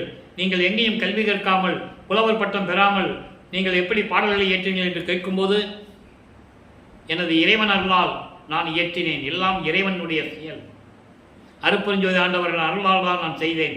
அப்போ கூட அவர் இறைவனுடைய மகன் சொல்ல மாட்டார். அதனால தான் நான் வருவிக்க விட்டேன்னு சொல்ல மாட்டார். நல்லா புரிஞ்சுக்கணும். நீங்கள் மக்கள் உணர வேண்டும். அதுக்காகவே அவர் கடைசி வரைக்கும் சொல்லலை. பாடலில் கடைசியில் சொன்னார், அது மக்கள்கிட்ட சொல்கிறதுக்கு ஆள் இல்லை. கடைசியில் அவர் சொன்னார், நான் அவருடைய பிள்ளைதான் சொன்னார், அதை மக்கள்கிட்ட சொல்கிறதுக்கு ஆள் இல்லை. அவர் அருப்பஞ்சாண்டவர் பிள்ளைப்பா, அவர் இறைவனாகவே வருவி கூட்டுறவர். எதுக்காக வருவி கூட்டாருன்னா, சுத்த சன்மார்க்கத்தை உலக மக்கள்கிட்ட சொல்லணும். மீதி எல்லாம் ஒன்றுமே இல்லை. அந்த நிலையை அது சொல்கிறதுக்கு தான் அவர் வருவிக்க விட்டாருன்றது மக்கள்கிட்ட சொல்கிறதுக்கு ஆள் இல்லை. பிறந்தாருன்னு சொன்னாங்க, அவதாரித்தாருன்னு சொன்னாங்க, தமிழ் துறவின்னு சொன்னாங்க. நல்லா கவனிக்கணும். எவ்வளவு கீழ்நிலையில் வல்லப்பமான வைக்க முடியுமோ அவ்வளவு கீழ்நிலையில் வைத்து கூறினார்கள். உண்மை, பொய்யல்ல, சத்தியம். மேடையில பேசினாங்க, மேடைக்கு பேசினாங்கல்ல. யார் அவரை இறைவன் சொன்னது? இப்போ என்ன கேட்டால் சொல்லுவேன், என்னை படைத்தது யார்? வல்லப்பெருமான். பிரம்மன் திருமாவளவன்கெல்லாம் வயசு முடிஞ்சு எல்லாம் போயிடுச்சு. இப்போ 5 தொழில்களை செய்து கொண்டு பிரபஞ்சத்தை இயக்கி கொண்டிருப்பது யார்? வல்லப்பெருமான். அப்போ நம்மளை படைச்சது யாரு? வல்லப்பெருமான். சொல்லணும், யார் சொன்னது? தமிழ் துறவின்னாங்க, சீர்திருத்தவாதின்னாங்க, பாடலாசிரியர், வசனகர்த்தா, இப்படிதான் சொன்னாங்களே தவிர ஐந்தொழிலை செய்து கொண்டிருக்கின்ற இறைவன் யார் சொல்லலை. பிரம்மன், திருமால், ருத்திரனா இவர் காலில் விழுந்து வணங்குகிறார்கள் என்று சொல்லுகிறார் பாடல்களிலே. மக்களிடம் யார் சொன்னது? சொல்லல. அவங்க டெய்லி இவர் கும்பிட்டு எங்க சித்தி உலகத்தில் வணங்கி நாளைக்கு எங்களுக்கு என்ன வேலை இருக்குன்னு கேட்கணும். இவர் மனசு இருந்தால் சொல்லுவார், இல்லைன்னா உங்களுக்கு ஒன்றும் வேலை இல்லை, நீ போன்னு சொல்லிடுவார். பாடலில் இருக்கு, யாரும் மறுக்க முடியாது. அத்தனை உண்மைகளையும் திருவற்பாவிலே உண்டு. இதை நான் மேடைக்கு பேச போய் தான் நமக்கு எந்த வாய்ப்பு பேச முடியாமல் பண்ணிட்டாங்களே தவிர, தினமும் நான் யூடியூப்ல பேசிட்டு இருக்கேன். 4 வருஷமா பேசிட்டு இருக்கேன், தினமும் 1 மணி நேரம். இதை நான் ஓப்பனாகவே சொல்றேன். இதில் ஒன்றும் வெக்கப்படுறதுக்கு ஒன்றும் இல்லை. நீங்க நினைச்சு பாருங்க, யாராவது சொல்லியிருக்காங்களா இது வரைக்கும்? வல்லப்பெருமான் தான் நம்மளை படைத்தவர். யாராவது சொல்லியிருந்தா சொல்லுங்க, நான் தலை வணங்குகிறேன். அவர்கிட்ட போய் நான் தலை வணங்குகிறேன். இவர் சொல்லியிருக்காரு, நம்மளை படைத்தது வல்லப்பெருமான் தான் இவர் சொல்லியிருக்காரு. நீங்க யார் சொன்னாலும் சரி, நான் தலை வணங்குகிறேன். ஏன் இதை சொல்றேன்னா, அவ்வளவு ஆதங்கம். உண்மையை மறைத்து விட்டார்கள் என்ற ஒரு ஆதங்கம், வேற ஒன்றும் இல்லை. மக்கள்கிட்ட சொல்லியிருந்தா மக்களுக்கு தெரிஞ்சிருக்கும், சுத்த சன்மார்க்கம் என்னன்னு தெரிஞ்சிருக்கும், வல்லப்பெருமான் யாருன்னு தெரிஞ்சிருக்கும். ஒரு வட்டத்துக்குள்ளேயே அவரை நிப்பாட்டினாங்களே தவிர விளக்கங்கள் கொடுக்கவில்லை என்பது இந்த வள்ளலார் ஊழியனுடைய ஒரு ஆதங்கம். அது உண்மையும் கூட. இப்போ இந்த நிலைகள்லாம் மாறிய பிறகு விளக்கம் சொல்லணும்னா இவ்வளவோ இருக்கு, பேசலாம். நமக்கு நேரம் தான் பத்தல. இப்போ நடராஜபதி மாலையில் என்ன சொல்றாரு? ஏன் நடராஜபதி மாலை உருவாச்சு என்ற விளக்கத்தையும் நான் கூறினேன். இறைவன் யார் என்று உலக மக்களுக்கு சொல்ல வேண்டும். இந்த சிதம்பரத்தில் இருக்கிற நடராஜனுக்கும் அருப்பெருஞ்சோதிக்கும் டிஃபரன்ஸு, வேறுபாடு உலக மக்களுக்கு தெரியணும். அவன் சைவ சமயத்தின் தலைவன் நடராஜன், இவர் அருப்பெருஞ்சோதி ஆண்டவர். சாதியும் மதமும் சமயமும் பொய்யென ஆதியில் உணர்த்திய அருப்பெருஞ்சோதி. அதான் அருப்பெருஞ்சோதி நடராஜபதியைன்னு சொல்லுவார். நடராஜபதிக்கு மேலே முன்னால் அருப்பெருஞ்சோதியை போடுவார். தனி நடராஜன் சொல்லுவார் சர்க்குருமணி மாலையில். அதெல்லாம் நீங்கள் புரிஞ்சுக்கணும். மக்கள்கிட்ட சொல்றதுக்கு ஆள் இல்லை, ஒரு ஆள் கூட கிடையாது. அவங்களே சொல்லுவாங்க சிதம்பரமும் இது ஒன்று தான் சொல்லுவாங்க. எப்படி ஒன்றாகும்? அங்கே மகாமந்திரம் சொல்ல முடியுமா? இல்லை ஒரு தீட்சிதர் தான் அங்கே வடலூருக்கு வருவானா? உயிரே போனாலும் வரமாட்டான். ஆனால் நம்மளால் அங்கே போயிட்டு தான் இங்கே வருவாங்க. கேட்டால் பெருமையை வேற சொல்லுவாங்க, நான் சிதம்பரத்துக்கு போயிட்டு வந்தேன், நடராஜனை தரிசனம் பண்ணிட்டு வந்தேன். எப்படி நியாயம் இது? நான் என்ன சொல் அவர் என்ன சொல்றாரு வல்லப்பெருமான், உன்னுடைய தனிப்பட்ட சுதந்திரம், நீ எங்கே வேணாலும் போய்க்கோ. சமயங்களிலும் மதங்களிலும் மார்க்கங்களில் இருந்துட்டு நீ எங்கே வேணாலும் போ, தவறு இல்லை. அது உன்னுடைய அறியாமை என்று கூறுகிறார். அதனால இவரே சொல்றாரு, எனக்கே அற்பறிவா இருந்ததுன்னு சொல்றாரு. பேரு சொல்லுவார், எனக்கே அற்பறிவா இருந்ததுனால தான் நான் அங்கே இருந்தேன். அப்புறம் விளக்கம் தெரிஞ்ச பிறகு, சுத்த சன்மார்க்கத்தை பெற்ற பிறகு அது தேவையில்லைன்னு தெரிஞ்சு போச்சு. அங்கே இருக்கும்போது எனக்கு எந்த லாபமும் கிடைக்கல. 32 ஆண்டுகள் வரைக்கும் நான் அவஸ்தை தான் பட்டேன் சொல்றாருல்ல. அப்போ அதனுடைய விளக்கத்தை புரிஞ்சுக்கணும். சுத்த சன்மார்க்க கொடி கட்டும்போதே சொல்றாரு பாட்டில், வெறிக்கும் சமய குழியில் விளைந்தேன் தன்னை விழாத வகை மறித்து ஒரு பேரறிவளித்த வள்ளல் கொடி. அன்பர்களே, இதை சொல்லும்போது இன்று ஒரு கருத்தை சொல்ல நான் கடமைப்பட்டிருக்கிறேன். நாளைய தினம் நமது இறைவன் வல்லப்பெருமானவர்கள் சன்மார்க்க கொடியை, சுத்த சன்மார்க்க கொடியை ஏற்றி வைத்த நாள் நாளைக்கு. எனவே இறைவனை எல்லாரும் வேண்டிக் கொள்ளுங்கள். சுத்த சன்மார்க்க கொடி கட்டிய நாள் நாளைக்கு இங்கே சித்திவளாகத்தில் அந்த விழா நடக்கும். முடிந்தால் எல்லாரும் வாங்க. ஏன்னா இதை சொல்லும்போது அதையும் சொல்லணும். அப்போ அந்த கொடி கட்டும்போது அந்த பாட்டில் சொல்லுவார், அதுதான் சுத்த சன்மார்க்கம். அப்போ அங்கே எந்த சமய சங்கல்ப விருப்பங்கள் இருக்காது. திருநீர் பூச மாட்டாங்க, எந்த விதமான சம்பிரதாய நலங்கள்லாம் அங்கே நடக்காது. அதான் சுத்த சன்மார்க்கம். ஸோ நடராஜபதி மாலையில் என்ன சொல்கிறாரு நம்ம பார்க்க போகிறோம். நல்லா கவனிங்க. முதல்ல இறைவனை பற்றி சொல்லுவார். அதற்கு முன்னால் நான் சமயங்களிலும் மதங்களில் இருக்கும்போது எப்படி இருந்தேன்னு சொல்லுவார். இருந்தேன்னு சொல்கிறத விட நீ எப்படி இருக்க வச்சேன்னு சொல்லுவார். அதை நம்ம பார்த்துக்கிட்டு இருக்கோம். என் செய்வேன் சிறியனேன், என் செய்வேன், நான் உன் சிறியன் என்ன, நான் உன் மகன். உன் மகன் நான் என்ன செய்வேன்? என் எண்ணம் ஏதாக முடியுமோ என்று எண்ணி இரு கண்ணி நீர் காட்டி கலங்கி நின்று ஏங்கிய ராவில் ஒரு நாள். முன்னால எப்படி இருந்தேன்னு சொல்றாரு. உன்னால வருவிக்க விட்ட இந்த மகன் என்ன செய்ய முடியும்? நம்ம என்ன செய்ய முடியும்? என்னாகுமோ ஏதாகுமோ ஏங்கிக்கிட்டு இருந்த நேரத்தில், நான் கண்ணீர் விட்டு கலங்கி கொண்டிருக்கின்ற நேரத்தில் ஒரு நாள் இரவு, எப்ப அந்த ஒரு நாள் இரவு 32வது ஆண்டில் அந்த கதவை திறந்து வந்தாருன்னு சொன்னல, அதான் முதல்ல நடக்குது. அதான் சொல்றாரு, அந்த 32வது ஆண்டில் அந்த கதவை திறந்து ராவில ஒரு நாள் மின்செய் விஞ்ஞான உருவாகி, மின்னல் போன்று ஒளி தேகமாகி, அதாவது ஞான தேகமாகி, அதான் மெஞ்ஞான தேகம், ஞான தேகமாகி நான் காணவே கதவை திறந்து உள்ள வர்றாருல, அப்ப மகனுக்கு அந்த உருவத்தை காட்டுறாரு. எப்போ? 32வது ஆண்டில் காட்டியதை இங்க நடராஜா மலையில் 6ஆம் திருமுறையில வந்து சொல்றாரு. உலக மக்களுக்கு அந்த உண்மை தெரியணுங்க இருக்காங்க, நல்லா புரிஞ்சுக்கணும் நீங்க. அப்போ அந்த நாள் ஒரு நாள் இரவுல நடந்தது. எப்படி வந்தான்? மின் செய்கின்ற அளவுக்கு, அதாவது மின்னல் போன்று அந்த ஒளி தேகம், மின்னல் போன்று இருக்கின்ற அந்த ஒளி தேகமான ஞான தேகத்தில் என் முன் தோன்றி வெளி நின்று, எப்படி சொன்னார் பாருங்க, வெளி நின்று. நான் ஏற்கனவே சொல்லியிருக்கேன், கதவை திறந்து ஒரு காலை உள்ள வச்சு ஒரு காலை வெளியே வச்சு தான் மகனை கூப்பிடுவார். ஏன்னா அவருக்கு தெரியும், உள்ள போனால் இவன் பூட்டிடுவான், காரியம் கெட்டு போகும், இன்னும் 19 வருஷம் இருக்கு அப்படின்னு அவர் நினைச்சிட்டு இருப்பாரு. இவர் என்ன நினைப்பாரு, உள்ள வந்தா திருப்பி இவரை வெளியே போகவிடக்கூடாது, லாக்அப் பண்ணிடணும் அப்படி இவர் நினைச்சிட்டு இருக்கிறாரு. ஆனா அவருக்கு அது இடம் கொடுக்க மாட்டாரு. அதான் சொல்றாரு, வெளி நின்று. அன்னைக்கு ஒரு நாள் நீ வந்து உன்னுடைய ஞான தேகத்தை முன்னால காட்டி வெளி நின்று அணைத்து, வா மகனே என்று கூறி அனைத்து என் உள்ளே மேவி என் துன்பம் தவிர்த்தருளி, எல்லா துன்பங்களையும் இந்த சமயங்களிலும் மதங்களிலும் மார்க்கங்களிலும் பற்று கொண்டிருந்த போது எனக்கு ஏற்பட்ட எல்லா கலக்கத்தையும் துன்பத்தை எல்லாம் நீக்கி அங்கனே வீற்றிருக்கின்ற குருவே. அங்கனே என்ன அர்த்தம்? அப்படியே என் உள்ளத்தில் வீற்றிருக்கின்ற குருவே. அதான் அங்கனே அப்படின்னு சொல்ற. அப்படி குருவே இன்னொரு இடம் சொல்றார் பாருங்க, நன்செய் வாய் இட்ட விளைந்தது கண்ட நல் குறவினேன் அடைந்த நன்மகிழ்வில் 1 கோடி பங்கு அதிகம். அதாவது விளை நிலத்தை 2 விதமா பிரிக்கிறாரு, புஞ்சை நஞ்சை. அதை இங்க சொல்றாரு, நஞ்சை நிலத்திலே விதையிட்டு அதை விளைய வச்சு அந்த விளைவினால் அந்த விளைச்சினால் வந்த லாபத்தை பார்த்து ஒரு ஏழை விவசாயி எப்படி மகிழ்வானோ.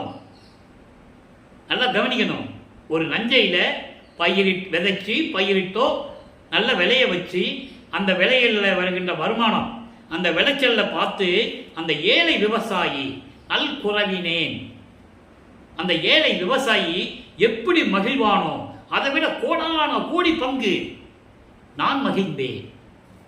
கோடான கோடி பங்கு அதிகமாகவே நான் கண்டு கொண்ட மகிழ்வு. எவ்வளவு அருமையா சொல்றார் பாருங்க,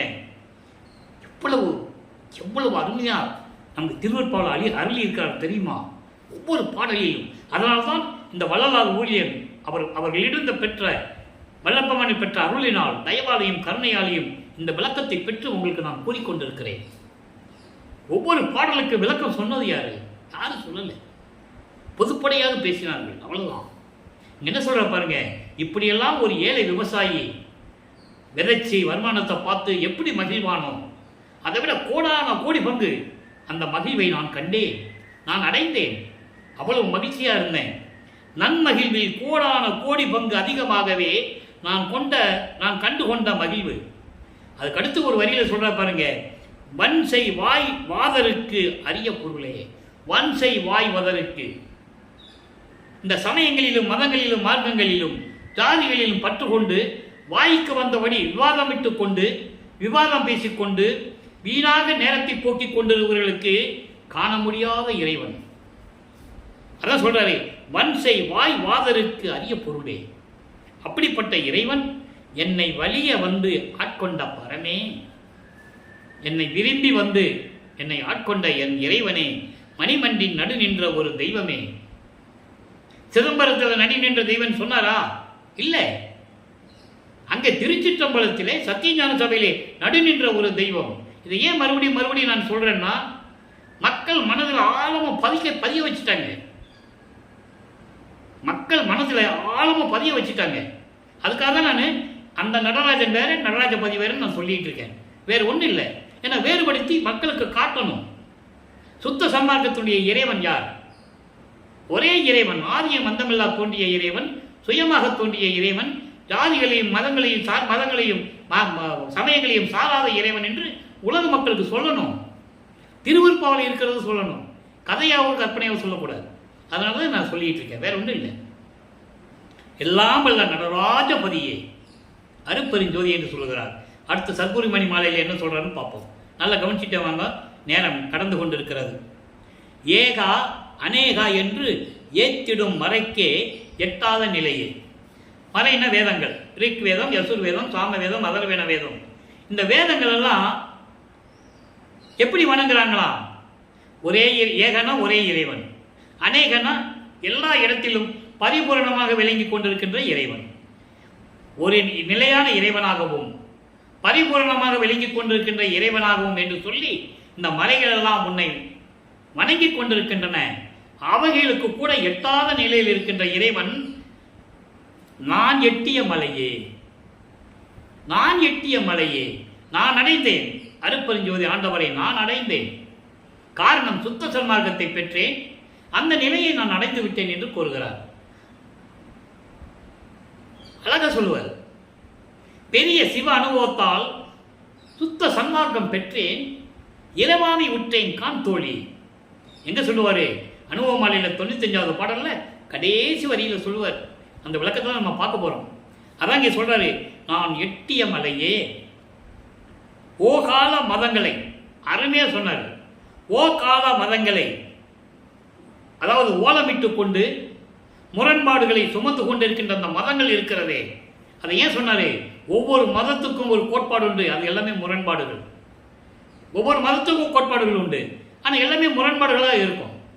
அப்படிப்பட்ட மதங்களை முழுவதும் மாற்றி ஒரு நிலை ஆக்க என்று உரைத்த மெய்ப்பரமே. மகனே, உன்னை ஏன் வருவிக்க செய்தேன் தெரியுமா? இந்த பிரபஞ்சத்தில் தோன்றிய மதங்கள், முரண்பாடுகளை கொண்ட மதங்களை எல்லாம் மாற்றி எல்லாவற்றையும் ஒரு நிலையாக்கி சமரசமாக்கி நீ செயல்பட வேண்டும். அந்த செய்வகையை நீ அறிந்து கொள் என்று எனக்கு சொல்லிய, எனக்கு அருளிய பரமே அருப்பெருஞ்சோதியை. எவ்வளவு அருமையா சொல்றாரு பாருங்க. அப்போ அவர் எதுக்காக வரிவிக்க விட்டாலும் தெரிஞ்சு போச்சு இல்லையா?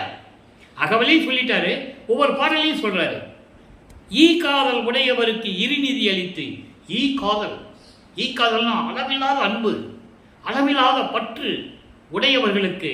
அப்படி உடையவர்கள் யார்? சுத்த சன்மார்க்கத்தை சேர்ந்தவர்கள். அவர்களுக்கு இருநிதி அளித்து, இருநிதி என்பது கல்வி செல்வமும் பொருள் செல்வமும். இரு நிதி அளித்து இன்புற புரிகின்ற இயல்புடைய இறையே, இயற்கை உண்மையின் விளக்க கடவுளே. அப்போ இறைவனுடைய கல்வி செல்வமும் பொருள் செல்வமும் யாருக்கு பரிபூரணமாக கிடைக்கும்? சுத்த சன்மார்க்கத்தில் இருந்தால்தான் கிடைக்கும். சாகாத வரம் தந்து இங்கு என்னை காத்த அரசே, எனக்கு சாகாத வரம், மரணமில்லா பெருவாழ்வை கொடுத்து இந்த பூலோகத்திலே என்னை இருக்க வைத்த அருப்பெருஞ்சோதியே தனி நடராஜன். என்ன சொல்லனா? தனி நடராஜன். சிதம்பரம் நடராஜனுக்கும் இந்த நடராஜன் அருப்பெருஞ்சோதிக்கு வித்தியாசம் சொல்றாரு. அதனால தனி நடராஜன் சொல்றாரு. சர்க்குருமணியன் சொல்லிட்டாரா? இப்போ இறைவனுடைய அருளையும் எப்படி பெற்றார், இறைவனுடைய நிலை என்ன எல்லாம் சொல்லிட்டாரு. இப்போ தனித்திராளங்களில் 152வது பாடலில் இறைவனுடைய ஒரு திருவிளையாடலை சொல்றாரு. அதே நேரத்தில் ஒரு விளக்கமும் சொல்றாரு. நல்லா கவனிங்க. ஆடுகின்ற சேவடிக்கை ஆளானேன், மாளாத யாக்கை பெற்றேன். நான் அந்த ஆடுகின்ற சேவடிக்கு நான் ஏற்கனவே விளக்கம் கூறியிருக்கிறேன். ஆடுகின்ற சேவடி என்பது இடது காலை ஊன்றி வலது காலால் நடனம் செய்தவர் அருப்பெருஞ்சோதி ஆண்டவர். அந்த நடனத்தை தன் மகனுக்கு மட்டும்தான் காட்டியிருக்கிறார். ஆடுகின்ற சேவடிக்கை ஆளானேன், அதனால் நான் மாளாத யாக்கை பெற்றேன், அழியாத தேகத்தை பெற்றேன், முத்தேகத்தை பெற்றேன். சுத்த தேகம், பிரவண தேகம், ஞான தேகம் என்ற முத்தேகத்தை பெற்றேன். ஆடுகின்ற சேவடிக்கு ஆளானேன், மாளாத யாக்கை பெற்றேன். கூடுகின்ற சன்மார சங்கத்தை நடுவிருந்து குழாவுகின்றேன். சாதுக்கள் கூடியிருக்கின்ற அருளை கொடுக்கக்கூடிய சுத்த சன்மார்க்கத்துடைய நடுவிலே இருந்து கொண்டு நான் மகிழ்வோடு இருந்து கொண்டிருக்கிறேன். பாடுகிறேன், என் பிரானை, என் என் பிரான் பதப்புகளை பாடி எந்தை பிரான் எனது இதய தெய்வமாகிய அருட்பெருஞ்சோதி ஆண்டவரை பற்றி பாடிக்கொண்டிருக்கிறேன். அன்பினோடும் பாடி பாடி நீடுகின்றேன். மன நிறைவோடு இருந்து கொண்டிருக்கிறேன். இன்ப கூத்தாடுகின்றேன். எண்ணமெல்லாம் நிரப்பினேன். என்னென்ன நினைச்சனோ எல்லாம் வாங்கிட்டேன்னு சொல்றாரு. இறுதியாக அன்பர்களே, அனுபவ மாலையிலே ஒரே ஒரு விளக்கம், நல்ல கவனிங்க. 25வது பாடல் எப்படி அவருடைய அனுபவத்தை கூறுகிறார், உலக மக்களுக்கு கூறுகிறார். தன்னை மனைவியாகவும் இறைவனை கணவனாகவும் வர்ணனை செய்து ஒரு தோழியிடம் சொல்லுவது போல அவருடைய அனுபவத்தை உலக மக்களுக்கு சொல்லிக் கொண்டிருக்கிறார் நமது இறைவன். என் இரு கண்மணி அணையார், என் 2 கண்களை போன்றவர், என் உயிர் நாயகனார், என் உயிர் கணவர், என் உயிருக்கு அமுதமானவர், எல்லாம் செய்வல்லார். இதெல்லாம் இறைவனை பற்றி சொல்றது. பொன்னணி பொற்சபையார் சிற்றபையார், எங்கே அங்க என்னை புறம் புணர்ந்தார், அகம் புணர்ந்தார், புறத்தும் அகத்தும் புணர்ந்தார். அண்டங்களிலும் பிண்டங்களிலும் உண்டு அகம், அகப்புறம், புறம், புறப்புறம். இவர் பிண்டங்களை இங்கே சொல்லுகிறார். பிண்டங்களிலே அகம் என்பது ஆன்மா, அகப்புறம் என்பது ஜீவன், புறம் என்பது ஐம்பொறிகள், புறப்புறம் என்பது அந்த கரணங்கள். இவற்றைகளெல்லாம் என்னை கலந்து கொண்டார். அந்நியர் அல்லடியவர், அவர் வேறு யாரும் இல்லை, எனது குல தெய்வம். உலக மக்கள்கிட்ட சொல்றாரு, அருட்பெருஞ்சோதி வேறு யாரும் இல்லை உலக மக்களே. ஒரு தோழிகிட்ட சொல்றது போல சொல்றாரு. இதான் விஷயம். அவர் எனது குல தெய்வம். அவர் குலம் என்ன குலம்? சுத்த சன்மார்க்க புனித குலம். அந்த குலத்தின் தெய்வம் யார்? அருட்பெருஞ்சோதி ஆண்டவர். சொல்லிட்டாரா? அந்த குலத்தின் தெய்வம் அவர். அருந்தவத்தால் கிடைத்த குருவாகும். அது மட்டுமா? அது மட்டுமா? மன்றூரும் என் தனித்தாயும் தந்தையும் அங்கு அவரே. உதவியாக நிலை பேர் உள்ள சத்தியஞான சபையில் என் தந்தையும் தாயும் யாரு? அவர்தான். அதை அங்கேயே சொல்லுவார். என்னை நேர்ந்து பெற்ற தாயே, அதாவது நீயே என் தந்தை அருளுடையாய். தந்தைன்னு சொல்லிட்டாரு, என்னை நேர்ந்து பெற்ற தாயேன்னு சொல்லுவார் பின்னால. அதான் இங்க சொல்றாரு, என் தனி தாயும் தந்தையும் அவரே. மக்கள் பொருள் மிக்க திரு ஒக்களும் அங்கு அவரே. அதாவது என்ன சொல்றாருன்னா, மக்களின் சிறப்பினை, அதாவது எனக்கு சுற்றமே அவர் தான் சொல்றாங்க. சுற்றமும் அவரே. மக்கள் சிறப்போடு வாழ வேண்டும். மக்களுக்கு சொந்தம் யாரு? அவர் தான். அதான் சொல்ற, ஒக்கல் என்பது சுற்றம். இறைவனுக்கு சுற்றம் யாரு? சுத்த சன்மார்க்கத்தை சேர்ந்த மக்கள். அதான் சொல்றாரு இங்கே. இப்படிப்பட்ட இறைவன், சாதியும் மதமும் சமயம் இல்லாத இறைவன், சுத்த சன்மார்க்கத்தின் தலைவன், புனித குலத்தின் தெய்வம் என்றெல்லாம் சொல்லுகிறார். எனவே அன்பர்களே, இன்று பார்த்த இறைவனுடைய திருவிளையாடலை பற்றி உங்களுக்கு விளங்கி இருக்கும் என்று நான் கருதுகிறேன். தினமும் பாருங்கள், இறைவனுடைய நிலையை தெரிந்து கொள்ளுங்கள், வல்லப்பம்மனுடைய இறைநிலையையும் புரிந்து கொள்ளுங்கள். நீங்களும் சுத்த சன்மார்க்கத்தில் இருந்து, சைவ வழிபாடில் இருந்து, சைவ நெறியில் இருந்து கொலையும் புலையும் தவிர்த்து ஜோதி வழிபாடு செய்து அருட்பெருஞ்சோதி அருட்பெருஞ்சோதி தனிப்பெருங்கனி அருட்பெருஞ்சோதி என்ற மகாமந்திரத்தை உச்சரித்து இறைவனுடைய அருளையும் செல்வங்களையெல்லாம் பெற்று, அதான் எரிநீதின்னு சொன்னார்ல, அதான் எல்லாத்தையும் பெற்று நீங்கள் வாழ்வாங்கு வாழ வேண்டும், நோயற்ற வாழ்வை நீங்கள் வாழ வேண்டும் என்று இறைவனை வாழ்த்தி விடைபெறுகிறேன். இந்த வள்ளலார் ஊழியன். மீண்டும் நாளை சந்திப்போம். நன்றி, வணக்கம். அருட்பெருஞ்சோதி அருட்பெருஞ்சோதி தனிப்பெருங்கனை அருட்பெருஞ்சோதி. நாளையும் இறைவனுடைய திருவிளையாடல் தொடரும். கண்டு மகிழ்ந்து இறைவனுடைய அருளை பெற்றுக் கொள்ளுங்கள்.